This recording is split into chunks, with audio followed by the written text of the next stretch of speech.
दमदम लोकसभा चुनाव के सीपीआईएम उम्मीदवार सुजन चक्रवर्ती की हिमायत में सोदपुर गिरजा में चुनावी प्रचार रैली, जिसमें दिल्ली से आम आदमी पार्टी भी हिमायत में उतरी।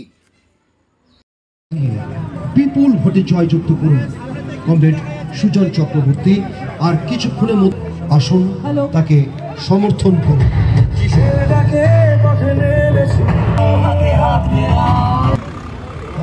সুজন চক্রবর্তী আর কিছুক্ষণের মধ্যে আপনাদের সাথে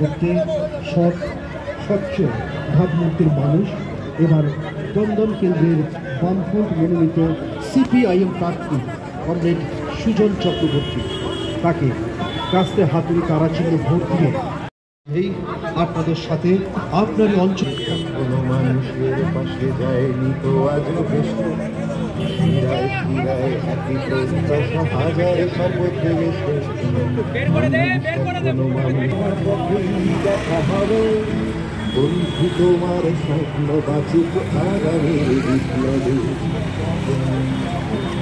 হিম সন্ত্রাস, বঞ্চনা, কেলেঙ্কারি ও সেটিং রুখতে বাংলার মানুষেরা আজ জোট বেঁধেছে। প্রায় রোজই হচ্ছে, আজকেও বিক্ষোভের মুখে পড়েছেন। মানুষ যদি জল না পায় মানুষ তো বিক্ষোভ করবেই। উনি তো গতবারে বলেছিলেন 90 দিনের মধ্যে সব সমস্যা মিটিয়ে দেব। লোকে দেখছে পাইপ খুলছে বসাচ্ছে, খুলছে বসাচ্ছে, টাকার খেলা হচ্ছে। কিন্তু জল না পেলে মানুষ রাগ করবে, এটা তো স্বাভাবিক। এমপি তৃণমূল, এমএলএ তৃণমূল, মন্ত্রী তৃণমূল, মিউনিসিপ্যালিটি তৃণমূল, 100-তে 100 তৃণমূল।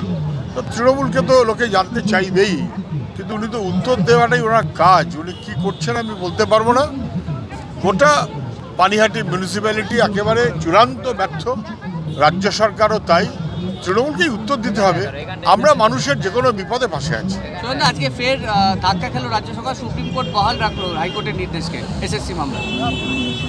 এসএসসি মামলায় হাইকোর্টের নির্দেশকে আমি শুনছি সুপ্রিম কোর্ট বহাল রেখেছে। যোগ্য ছেলে মেয়ে যারা, তাদের চাকরির ব্যবস্থা করতেই হবে, এটা কখনো হয় না। তৃণমূলের অপরাধে, সরকারের অপরাধে যারা যোগ্য তারা বঞ্চিত হবে, কখনো হতে পারে না। যারা বেআইনি তাদের চাকরি খারিজ হবে, তার পরিবর্তে যোগ্যরা চাকরি পাবে। কিন্তু যারা যোগ্য তাদের খারিজ হবে, এটা হওয়া উচিত না। আমি আগেও বলেছিলাম রাজ্য সরকারের অপরাধে এটা হচ্ছে। এটা কোনো এক উকিলের দোষ আর কোনো এক মানুষের দোষ, এরকমটা নয়। সমস্ত দোষটা মমতা ব্যানার্জির নেতৃত্বে তৃণমূলের। সন্দেশখালীতে সিবিআই বহাল রয়েছে, অস্ত্র উদ্ধার ভেড়িতে বলছে 3টে মন্ত্রীর নাম পাওয়া গেছে। সেই মন্ত্রী সিবিআই আজকে যে রিপোর্ট দিয়েছে তাতে বলেছে যে 3 জন মন্ত্রী তারা সরাসরি যুক্ত এই সন্দেশখালীর কাণ্ড, লুট, টাকা পয়সা, জমি দখল, এই সমস্ত অপকর্মের মধ্যে তারা যুক্ত। এবং তদন্তের বিরুদ্ধে রাজ্য সরকার গেছে সুপ্রিম কোর্টে। কেন যাবে?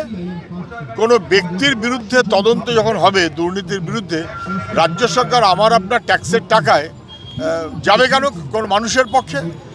এটার মধ্য দিয়ে রাজ্য সরকার প্রমাণ করলো যে তারা শিবুর পক্ষে, শাহজাহানের পক্ষে, তারা ওখানকার মহিলাদের পক্ষে নয়, ওখানকার আদিবাসী মানুষের পক্ষে নয়, লুঠের পক্ষে তৃণমূল, লুঠের বিরোধিতায় তৃণমূল নয়।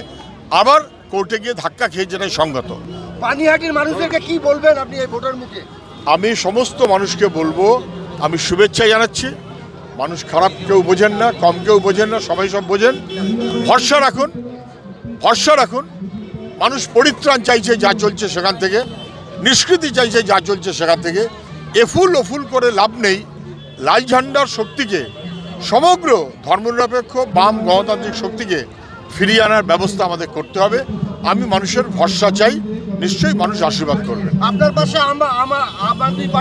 আমাদের সঙ্গে আজকে সবাই আছেন, বামপন্থীরা আছেন, জাতীয় কংগ্রেসের নেতৃত্ব আছেন, এখানকার সভাপতি সহ আম আদমির নেতারা এখানে আছেন, এবং আম আদমি তারা তাদের যে দিল্লিতে সর্বভারতীয় সংগঠন তারা একটা চিঠি পাঠিয়েছেন এই নির্বাচনে আমাদের সমর্থন করে, আমাকে সেই চিঠিও আজকে দিয়েছেন।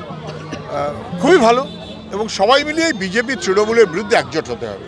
ঠিক আছে। Thank you sir.